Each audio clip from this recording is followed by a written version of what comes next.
반갑습니다. 게이밍 주변 기기 중 체감도를 올려주는 중요한 제품이라고 한다면 헤드셋을 떠올릴 수가 있을 겁니다. 그런 의미에서 쾌적한 사용감을 내세운 오픈형 제품들이 등장을 하고 있는데요. 이번 영상에서는 터틀비치의 오픈형 헤드셋 아틀라스 에어를 살펴볼까 합니다.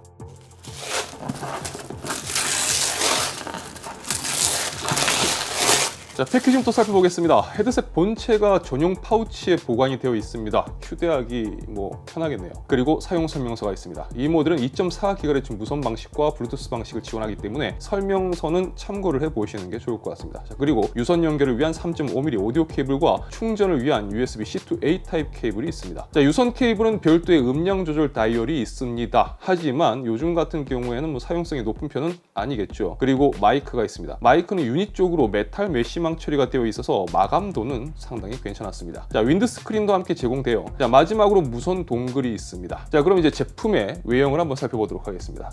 딱 검은색이라고 하긴 좀 그런데 건메탈 색상이라고 해야 될지 여튼 그런 느낌의 컬러로 마감이 되어 있어요. 자, 헤드셋 폼팩 기준으로 보면 플로팅 헤드밴드 방식을 채택한 모델입니다. 이어 유닛 쪽으로 길이 조절이 되는 게 아니라 요 상단에 있는 이 밴드의 장력을 조절하는 방식입니다. 정수리 쪽은 오픈 프레임에 메쉬 소재로 마감이 되어 있고요. 조작부와 포트는 착용 기준 왼쪽으로 모여 있는데 마이크 연결 포트와 블루투스 조작 버튼, 그리고 충전을 위한 USB-C 포트, 그리고 유선 연결을 위한 3.5mm 오디오 단자, 그리고 2.4GHz 무선 모드와 블루투스 모드 전환 버튼, 그리고 전원 버튼이 있습니다. 자, 헤드셋에 있는 포트가 여기 있어요. 여기에 마이크를 이런 식으로 연결을 하면 이렇게 결합이 됩니다. 자, 연결하고 나서 사용할 땐 지금 보시는 것처럼 이렇게 내려서 쓰면 되고요. 사용하지 않을 때는 마이크를 이렇게 위로 올리면 자동으로 음소거가 적용이 됩니다. 이 제품의 특징이라고 한다면 게이밍 헤드셋 쪽으로 아직 대중화되진 않았지만 지금 보시는 것처럼 이 유닛이 헤드밴드 쪽에 직접 연결되어 있지 않은 디자인을 말할 수가 있을 것 같습니다. 이제 마치 콘덴서 마이크의 이 쇼크 마운트에 장착하는 방식과 흡사한데 고무 재질의 지지대를 사용해서 띄워 놓았다고 보시면 될 것 같아요. 그래서 플로팅 이어컵이라고 부르는데 게이밍 헤드셋 쪽에서는 이 제품이 최초라고 합니다. 자, 장점은 이어컵이 헤드밴드에 장착되어 있지 않기 때문에 사용자의 볼과 귀, 그리고 이어컵이 닿는 쪽의 모양에 맞춰서 이게 자연스럽게 틀어지기 때문에 착용감에서 이점이 있다고 볼 수가 있을 겁니다. 그리고 이어 유닛의 드라이버 쪽이 오픈형 디자인을 채택을 하고 있기 때문에 외부 소리를 좀 듣기 편하고, 그리고 열이 내부에서 차지 않기 때문에 이 부분도 착용감에서 이점이 있다고 볼 수가 있겠죠. 물론 오픈형 이어 유닛의 경우 외부 소리가 잘 들려서 헤드셋을 착용한 상태로도 소통이 가능하다는 장점이 있다고 볼 수 있지만, 반대로는 또 패시브 노이즈 캔슬링 기능이 그만큼 또 줄어들기 때문에 이 부분에 있어서만큼은 아마 호불호가 있을 수 있다고 봐야 될 겁니다. 자, 전반적으로 제품의 재질 마감은 상당히 유연합니다. 지금 보시는 것처럼 이렇게 뒤틀어도 크게 문제되지 않을 정도로 유연하면서 적당한 탄성을 가지고 있습니다. 자, 이어 쿠션은 얼핏 보면 인조가죽 재질인가 싶을 수도 있는데 천 재질입니다. 그런데 일반적으로 헤드셋에서 자주 사용되는 소프트 쿠션에서 볼 수 있는 그 느낌이 아니라, 이게 영상에서는 어떻게 전달될지 모르겠지만 상당히 얇은 재질이고요. 굉장히 매끄러운 재질입니다. 자, 결론부터 말씀드리자면 일반적인 패브릭 마감의 소프트 쿠션보다는 이 착용 시 훨씬 시원한 재질이라고 보시면 될 것 같습니다. 자, 이어 쿠션은 쉽게 분리가 되기 때문에 이어 쿠션 교체를 좋아하는 분들이라면 꽤 재밌게 가지고 놀 수 있을 것 같습니다. 단 이어컵 프레임이 아래쪽이 좀 두터워지기 때문에 일반적인 이어 쿠션을 사용한다면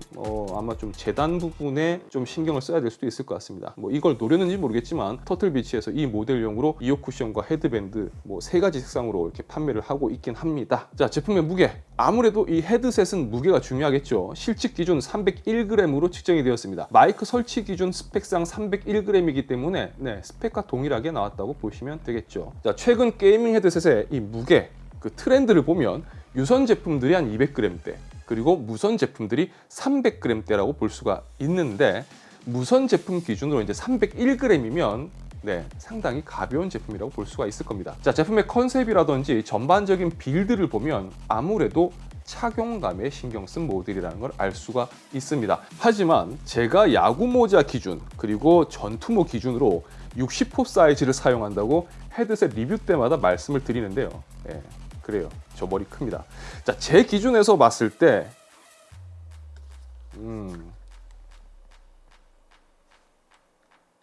착용을 못할 사이즈는 아니지만 타이트합니다. 그러니까 아무래도 플로팅 밴드 방식은 두상이 큰 분들한테는 사실 뭐 이렇게 친화적인 방식은 아니에요. 제가 테스트했었던 플로팅 밴드 방식의 헤드셋들 중에서 이 녀석이 그래도 제일 큰 편이긴 한데 어쨌든 사용을 할 때 저의 기준에서 여유가 있다기보다는 좀 타이트한 편이었습니다. 그래서 두상이 큰 분들은 미리 착용을 해볼 수 있는 뭐 그런 장소가 있다면 꼭 착용을 미리 해보시는 게 좋을 것 같습니다. 자, 그럼 제품의 성능 하나씩 좀 살펴보도록 하겠습니다. 자, 먼저 마이크 성능부터 살펴볼 건데요. 전용 프로그램인 스웜2 소프트웨어를 사용하게 되면 마이크 쪽으로 좀 더 많은 기능을 사용할 수가 있는데요. 일단 PC 기준에서 이 모델을 사용을 한다. 그러면 제가 봤을 때는 가급적 이 스웜2 소프트웨어를 반드시 사용해 주는 게 좋을 것 같습니다. 네, 안녕하세요. 지금은 아틀라스 에어를 통해서 녹음을 하고 있습니다. 마이크 프리셋 기준 시그니처 사운드를 통해서 녹음을 하고 있습니다.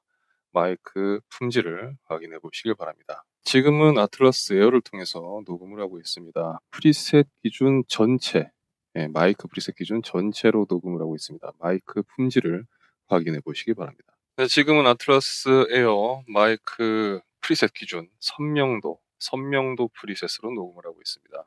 마이크 품질이 어떤지 확인해 보시길 바랍니다. 네, 지금은 아틀라스 에어 마이크 프리셋 기준 부드러운 프리셋으로 녹음을 하고 있습니다.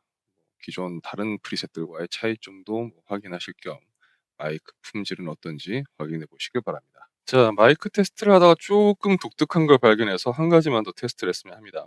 왠지 시그니처 사운드 저 프리셋이 기본적으로 마이크의 노이즈 캔슬링이 조금 먹은 느낌이거든요. 방금 전에 이제 키보드 타건을 하면서 테스트를 해 봤을 때도 그렇고 왠지 모르게 약간 노캔이 먹혀 있는 느낌이라서 이게 다른 프리셋으로 하면은 좀 달라질까 싶어서 이제 전체 요 프리셋으로 한번 돌려 가지고 한번 동일하게 테스트를 해 보도록 하겠습니다. 노이즈 게이트를 꺼 놓은 상태에서 하겠습니다. 요 상태에서 지금 전체 프리셋으로 바꿨습니다. 자, 전체 프리셋 바꾼 다음에 지금 아틀라스 에어 마이크 이제 타건을 하면서 녹음을 하고 있습니다. 왠지 저 뭐지? 시그니처 사운드 프리셋으로 하게 되면 약간 노캔이 먹힌 느낌이 드는데 요렇게 하면 어떤 차이가 있을지 좀 궁금하긴 하네요. 자, 이런 식으로 해서 지금 전체 프리셋 기준으로 키보드 타건을 하면서 지금 이제 녹음을 하고 있습니다. 여기서 이제 노이즈 게이트를 활성화시켜 보고, 자, 지금 노이즈 게이트를 활성화시킨 상태인데요. 노이즈 게이트를 활성화시킨 상태에서 또 키보드 타건을 이렇게 막 하면서 녹음을 해 보도록 하겠습니다. 차이점을 확인해 보시길 바랍니다. 자, 헤드셋 리뷰할 때마다 느끼는 거지만 워낙 이 사운드 쪽은 호불호가 크기 때문에 제가 느끼는 거하고 여러분들이 느끼는 게 다를 수가 있겠죠. 자, 마이크 쪽은 제가 따로 평가를 하지는 않겠습니다. 녹음본은 늘 그렇듯 별도의 보정 작업 없이 녹음본 그대로 들려드리는 거니까요. 참고하셔서 판단하시길 바랍니다. 자, 이제 음향 쪽을 한번 살펴보도록 하겠습니다.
자, 스웜2 프로그램을 통해서 여러 가지 설정을 사용할 수가 있습니다. 근데 이제 리뷰에서는 별도 설정을 사용하지 않고 이 플랫 기준으로 들려드렸는데요. 뭐 FPS 게임에서 발소리 혹은 총성 같은 특정 사운드를 강조해주는 이 슈퍼휴먼 히어링이라고 하는 기능도 제공하고 있고, 또 디스코드 같은 보이스챗 사용 시 게임 사운드와 채팅 사운드의 밸런스를 조절하는 기능, 그리고 웨이브 3D 기능을 통해서 가상 서라운드 기능도 제공을 합니다. 그런데 이런 부분들은 취향에 따라서 호불호가 있을 수가 있으니까 그런 기능을 지원하고 있구나라는 것만 참고하시면 될 것 같고요. 어쨌든 기본적인 제품의 사운드 성향은 방금 들으셨지만 일단 제가 느끼기에는 고음역이 좀 더 강조된 느낌이라고 볼 수가 있을 것 같습니다. 따라서 만약 저음이 강조된 사운드를 선호하는 분들이라면 기본 사운드에서는 저음이 좀 약한데라고 느낄 수가 있지 않을까 싶어요. 그런데 이거는 이제 10밴드 이퀄라이저를 따로 지원하고 있기 때문에 별도의 커스텀을 통해서 취향에 맞게 조절을 해서 사용하시면 될 것 같습니다. 하지만 그렇다고 하더라도 어찌되었든 음향 쪽은 호불호가 크기 때문에 이 제품이 들려주는 이 사운드에 대한 평가는 아마 여러분들 각자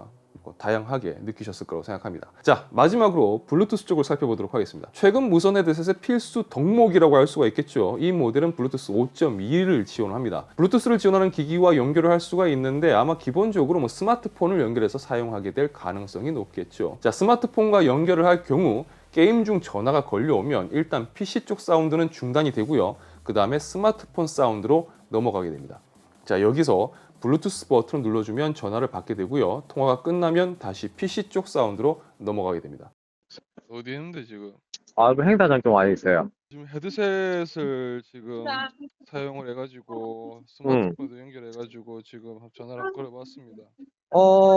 그 현재 상태에서는 잘 모르겠습니다. 좋은지 나쁜지 처음에는 사실 몰랐습니다. 진심입니다. 그거 게이밍 헤드셋인데 요새 게이밍 헤드셋 다 보면은 스마트폰에 다 연동을 하지 않습니까? 그래서 연결해갖고 한번 오, 진심 몰랐어요. 그 뭐 좋다는 거가 나쁘다는 거가. 굉장히 괜찮은 편이죠, 지금. 내 평소에 통화하는 거랑 별반 차이를 모르겠나. 우리 이제 어제 일 써놓으니까 나는 그것 때문에 전화한 줄 알았지. 그래서 전화 소리 들으고, 아니지. 내가 인지를 못했다는 거는 굉장히 괜찮다고 보셔야 되겠죠. 그래. 소리가 왜 이러냐, 기타든 이딴 얘기를 안 하고, 나 어제 그것 때문에 전화한 줄 알았다니까? 통화 품질 같은 경우는 어쨌든 우리 K군 평가로는 상당히 괜찮았다고 합니다. 자, 그럼 내용을 정리해 보겠습니다.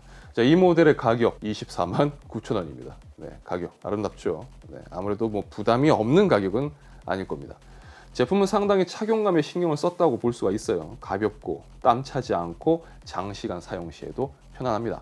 하지만 플로팅 밴드 디자인으로 인해서 두상이 큰 분들에게는 사이즈가 넉넉한 모델이 아니라는 점은 좀 참고하셔야 될 것 같고요. 자, 사운드는 호불호의 영역이니까 제가 좋다고 말해도 별로라고 생각하는 분들도 계실 수 있으니까 각자 판단해 보시기 바랍니다. 마이크 쪽은 평가가 다양하게 나올 수도 있겠지만 제 개인적인 의견, 느낌을 그래도 좀 더한다면 저는 꽤 괜찮았습니다. 자, 아쉬운 점이라고 한다면 제품의 별도의 작동 상황 같은 걸 확인할 수 있는 조명이 딱히 없습니다. 자, 이 부분을 이제 동글에 적용되어 있는 조명으로 확인할 수가 있는데 어떤 모드로 작동하고 있는지, 그리고 마이크가 지금 음소거인지 아닌지를 조명으로 알려줍니다. 그런데 이 동글을 어디에 장착했는가에 따라서 사용자가 볼 수도 있고 보지 못할 수도 있겠죠. 시스템 어떤 구성 환경이라든지 위치는 다양하니까요. 그래서 이 부분은 조금 아쉬웠다고 할 수 있을 것 같습니다. 자, 이번 영상에서 살펴본 내용이 이 제품에 대해서 고민하고 계신 분들한테 혹은 게이밍 헤드셋을 알아보고 있는 분들한테 조금이라도 도움이 되었으면 좋겠습니다. 그리고 이번에도 아마 터틀비치에서 구독자 여러분들을 위한 이벤트를 준비를 했을 겁니다. 이 이벤트 내용 고정 댓글을 통해서 안내해 드릴 테니까요. 참여해 보시면 좋을 것 같습니다. 자, 그럼 저는 다음 영상에서 다시 인사드리겠습니다. 시청해주셔서 진심으로 감사합니다. 지금까지 아트였습니다. 행복한 하루 되세요. 고맙습니다. 자, 게이밍 헤드셋은 마우스랑 좀 비슷하다고 생각됩니다. 그러니까 결국 나한테 맞는, 내가 사용할 때 괜찮다고 느껴지는 제품이어야 된다는 거죠. 다른 사람들이 정말 좋다고 하더라도 내가 사용했을 때 별로면 사실 의미 없는 거고, 다른 사람들이 안 좋다고 하더라도 내가 써봤을 때 좋으면 그게 제일 좋은 거니까요. 자, 이번 영상에서 살펴본 터틀비치의 아틀라스 에어, 여러분들은 어떻게 보셨을까요? 여러분들이 느낀 생각 그런 것들 댓글로 남겨주시면 감사하겠습니다. 댓글 남겨주신 분들 한 분한테 이번 영상에서 살펴본 아틀라스 에어 한 대를 선물로 드리도록 하겠습니다. 자, 그럼 저는 다음 영상에서 뵙겠습니다. 안녕.